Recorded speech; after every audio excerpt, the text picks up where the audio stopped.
Hello दोस्तों, आज आपका first in the last talk में स्वागत है। आज हम बात करेंगे आईलेट एग्ज़ाम के बारे में। The International English Language Testing System, जो कि क्या है, is an international standardize test of English language proficiency for non native English language speakers. तो अगर आपको किसी बाहर की यूनिवर्सिटी में पढ़ने जाना है तो आपको आईलेट या फिर टॉफल का एग्ज़ाम देना पड़ेगा, जो कि आपकी इंग्लिश कितनी अच्छी है वो बताते हैं।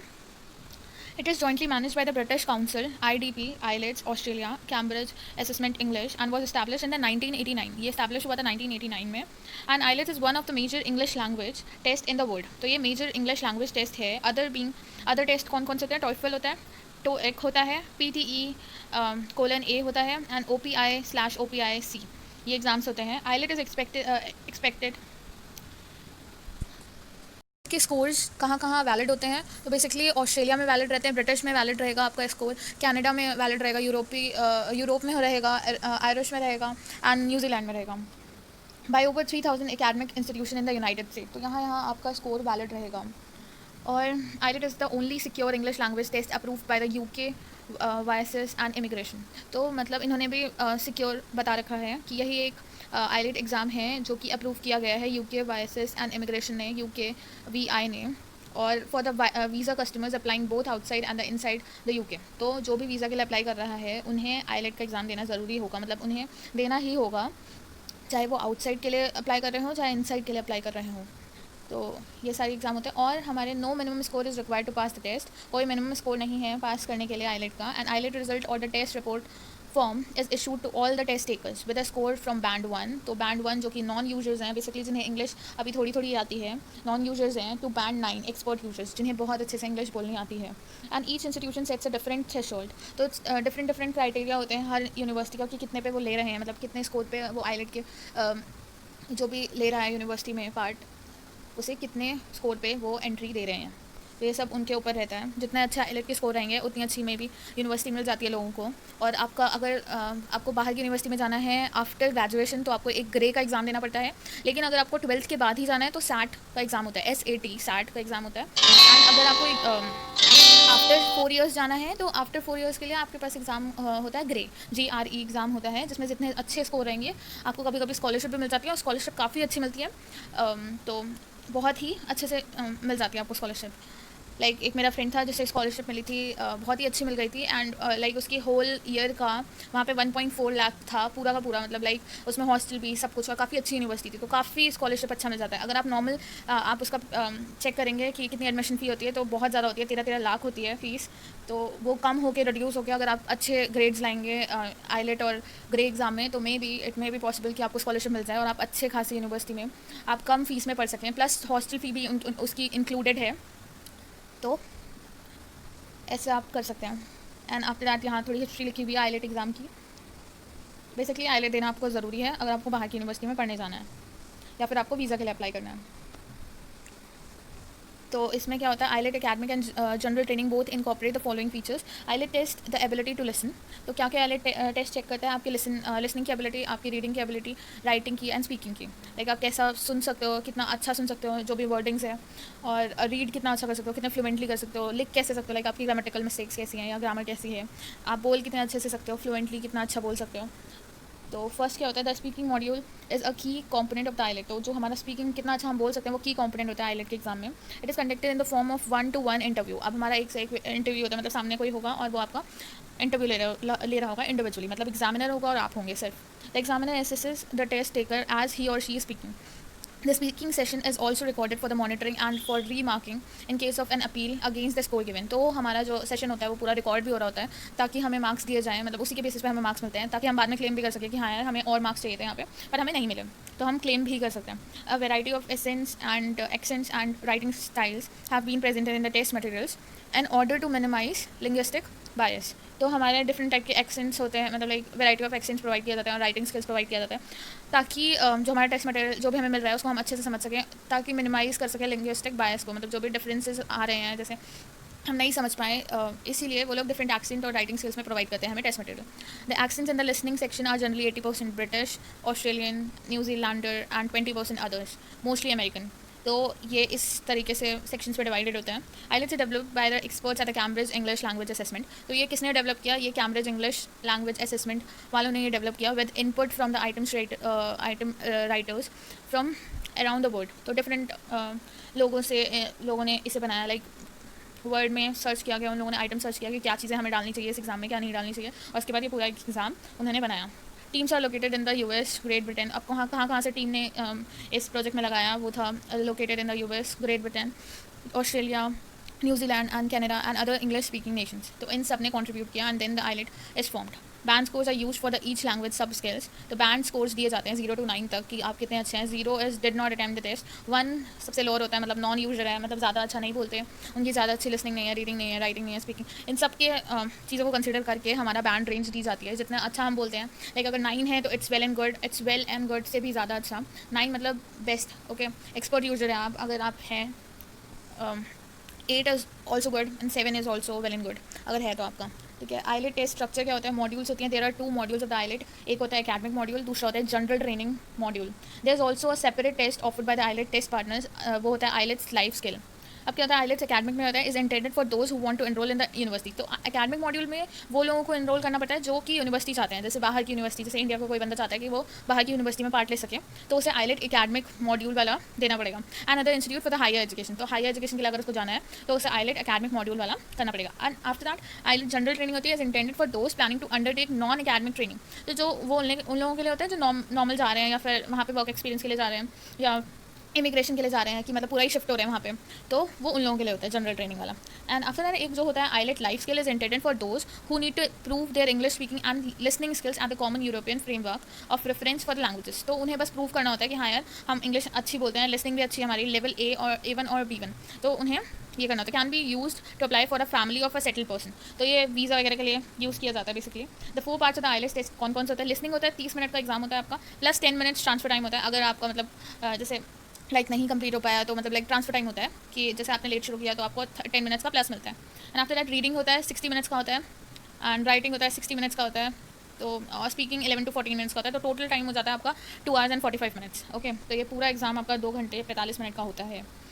तो सबसे ज़्यादा इन लोगों ने फोकस रीडिंग एंड राइटिंग पे किया है जो कि 60 मिनट्स का है. लिसनिंग का भी है 30 मिनट्स का. And speaking just 11 to 14 minutes में का है जिसमें आपके सामने एग्जामिनर रहेगा और आपका इंडिविजुअली वो टेस्ट ले रहा होगा. After that listening reading and writing are completed in 1 sitting. तो हमारा लिसनिंग रीडिंग एंड राइटिंग एक ही सिटिंग में पूरा मतलब एक ही साथ एग्जाम कंडक्ट करवाया जाता है. जैसे पहले लिसनिंग का आपका ऑडियो चला दिया उन्होंने एंड आफ्टर दैट आपने लिसनिंग का कर लिया एंड उसके बाद आपका रीडिंग का भी वैसे ही हो गया, राइटिंग का भी वैसे ही होगा. लेकिन जो स्पीकिंग का टेस्ट होता है वो किसी और दिन लिया जाता है और 7 day का गैप लिया जाता है बिफोर या आफ्टर द अदर टेस्ट. तो या तो पहले हो जाएगा या फिर बाद में होगा. All test takers take the same listening and the speaking test. तो लिसनिंग और स्पीकिंग टेस्ट आपका सेम होता है while the reading and the writing test differ depending on whether the test taker is taking the academic और the general. तो हमारा जो listening और स्पीकिंग होता है वो सबके लिए सेम होता है. लेकिन रीडिंग और राइटिंग हमारा डिपेंड कर जाता है कि हम एकेडमिक के लिए दे रहे हैं या फिर जनरल ट्रेनिंग के लिए. जनरल ट्रेनिंग के लिए दे रहे हैं तो मे भी शायद उनका क्राइटेरिया कुछ डिफरेंट हो और एकेडमिक के लिए दे रहे हैं तो उनका क्राइटेरिया मे भी डिफरेंट हो. आफ्टर दैट लिसनिंग में क्या होता है? हमारे पास 2 सेक्शन होते हैं. Section 1 and 2 are about the everyday social situations. तो अब सेक्शन 1 में क्या होता है? Has a conversation between 2 speakers. तो हमारा सेक्शन 1 में क्या होता है? 2 लोगों के बीच में क्या बातें हो रही है उसके ऊपर डिपेंड करता है. अबाउट ट्रैवल अरेंजमेंट्स, कोई भी किसी भी तरह की कन्वर्सेशन हो सकती है. तो यहाँ एक एग्जाम्पल दे रखा है. For example conversation about travel arrangements. तो ट्रैवल अरेंजमेंट्स होता है. सेक्शन 2 में क्या होता है? हमारे पास हैज़ 1 person स्पीकिंग. तो हमारे पास एक पर्सन ही स्पीकिंग मतलब बोल रहा होता है, स्पीच दे रहा होता है और आपको उसके ऊपर शायद से क्वेश्चन होते हैं. एंड सेक्शन 3 and सेक्शन 4 होता है. तो सेक्शन 3 and सेक्शन 4 में क्या होता है? About educational and training situations पे होता है. तो सेक्शन 3 हमारा क्या होता है? Conversation between 2 main speakers. तो हमारे पास 2 मेन स्पीकर्स होते हैं, वो एक दूसरे से बात कर रहे होते हैं, उसके बारे में क्वेश्चन होते हैं. सेक्शन 4 में क्या होता है? Has 1 person speaking. अब सेक्शन 4 में हमारे पास क्या होता है? एक ही पर्सन बोल रहा होता है अबाउट एनी एकेडमिक सब्जेक्ट. तो हमारे पास ये 4 सेक्शंस होते हैं जिसे हमें करना होता है. Each section begins with a short introduction telling the test taker about the situation and the speaker. तो हमारा छोटा सा इंट्रोडक्शन होता है, उसके बेस पे हमें करना होता है. Then they have some time to look through the questions. तो उसके बाद थोड़ा सा आपको टाइम दिया जाएगा जिसमें आप क्वेश्चंस को देख सकेंगे. The questions are in the same order as the information in the recording. तो क्वेश्चन हमारे उसी ऑर्डर में रहता है जिस तरीके से रिकॉर्डिंग चल रही होती है. जैसे रिकॉर्डिंग में बोला आई एम पॉल या आई एम केविन, तो हु इज़ केविन, लाइक वो पूछ सकता है कि जो भी इंट्रोडक्शन में बताया like Kevin as a tutor और कुछ भी, तो वो पूछ सकता है कि हाँ कौन था केविन. तो तुमने बोल दिया कि हाँ यार तुमने रिकॉर्डिंग में सबसे पहले सुना कि हाँ यार मेन चीज़ें तुमने नोटिस कर ली कि हाँ यार एक पर्सन था. लाइक तुम्हें टारगेट करना होता है कि कौन नरेटर है, कौन बोल रहा है, किस पे फोकस ज़्यादा किया जा रहा है. ठीक है. तो और उसके बारे में जो मेन डिटेल्स हैं वो तुम अपने माइंड में सेटल कर सकते हो कि हाँ यार केविन कौन था, ट्यूटर था, क्या करता था, वो कहाँ रहता था, मतलब मेन जो भी डिटेल्स उस इंट्रोडक्शन में बताया वो सब तुम अपने माइंड में सेटल करके और उन क्वेश्चंस को देख सकते हो। एंड आफ्टर दैट रीडिंग में क्या होता है आपका, रीडिंग टेक्स्ट होता है, टेक्स्ट इन आईलेट एकेडमिक, और उसके बाद सेक्शन 3 होते हैं इसमें सेक्शंस। एंड देन सेक्शन 1 में क्या होता है, कंटेन्स 2 और 3 शॉर्ट टेक्स्ट होते हैं, 2 या 3 शॉर्ट टेक्स्ट होंगे और सेवरल शॉर्ट टेक्स्ट ज़्यादा भी हो सकते हैं which deal with the everyday topics. तो एवरीडे टॉपिक्स पे होगा। सेक्शन 2 में क्या होता है, contains 2 text which deal with the work, तो वर्क पे होगा आपका, डील करेगा। सेक्शन 3 में क्या होता है आपका, वो जनरल इंटरेस्ट के ऊपर होगा। आपको 1 लॉन्ग टेक्स्ट दिया जाएगा किसी भी जनरल पे, the text will take from the magazine, generally magazine, book या फिर न्यूज़पेपर से लिया जाता है। एंड राइटिंग का क्या होता है, the writing paper has 2 task. हमारे पास राइटिंग पेपर में 2 टास्क होते हैं। टास्क 1 क्या होता है, test takers describe a graph, table, chart, map, process, pie chart और diagram in their own words. तो हमारे पास क्या होता है, ग्राफ वगैरह को हमें खुद ही डिस्क्राइब करना होता है। टेस्ट 2 में क्या होता है, टास्क 2 में क्या होता है, हमारे पास test takers discuss a point of view, argument और द प्रॉब्लम। अब हमारे को डिस्कस करना होता है कि वो जो भी पॉइंट है, जो भी प्रॉब्लम है, वो क्या क्या कंक्लूजन पे जा रही है, तो हमें वो सारी चीज़ें डिस्कस करनी होती है। अब आईएलटीएस जनरल ट्रेनिंग में होता है टास्क 1 होता है, टास्क 2 होता है। तो test taker write a letter in response to given everyday situation, तो हमें एक लेटर लिखना होता है एवरीडे सिचुएशन पे। एंड आफ्टर दैट टास्क 2 में क्या होता है, test taker write an essay about a topic of the general interest. कोई भी ऐसे लिखना पड़ता है जनरल इंटरेस्ट पे, जो भी आपको जनरल इंटरेस्ट है उस पर एक आपको ऐसे लिखना होता है। स्पीकिंग पे क्या है, the speaking test is a face to face, तो फेस टू फेस इंटरव्यू रहता है टेस्ट टेकर और एग्जामिनर के बीच में, ठीक है। सेक्शन 1 पूरा रिकॉर्डेड सेशन होता है ये वाला।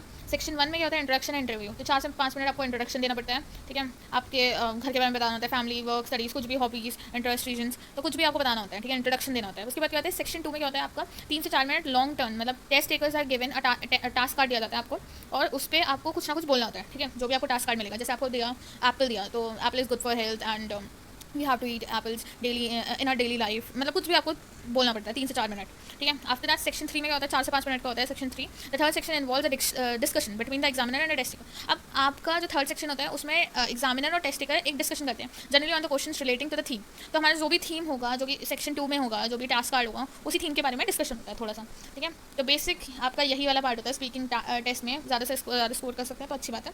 उसके बाद ओवरऑल बैंड स्केल होता है, तो बैंड स्केल 0 to 9 होता है। अब क्या, if the average score across the 4 scales ends in 0.25, it is rounded up to the next half band. Okay तो ऐसे होता है। 9 क्या होता है, एक्सपर्ट यूजर होता है, 8 वेरी गुड यूजर होता है, 7 गुड यूजर होता है, 6 कम्पिटेंट यूजर होता है, 5 मॉडेस्ट यूजर होता है, लिमिटेड यूजर 4 होता है, 3 क्या होता है, एक्सट्रीमली लिमिटेड यूजर्स, 2 क्या होता है, इंटरमिटेंट यूजर, एंड 1 क्या होता है, नॉन यूजर, 0 क्या होता है, did not attempt the test. Okay तो ये सारे होते हैं।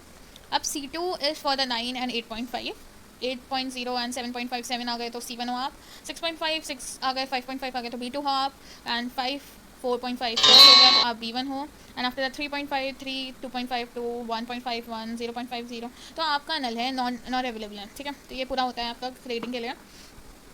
तो ये सारी चीज़ें।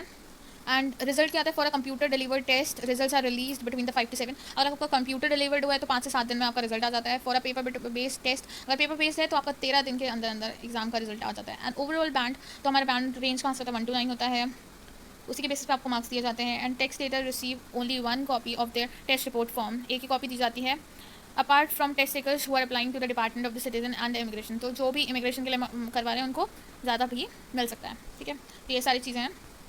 लोकेशन एंड टेस्ट डेट्स हैं, तो टेस्ट डेट्स होती हैं, लोकेशंस होती हैं इसकी 140 कंट्रीज़ में होता है, इन ओवर 1200 लोकेशंस में होता है, ठीक है।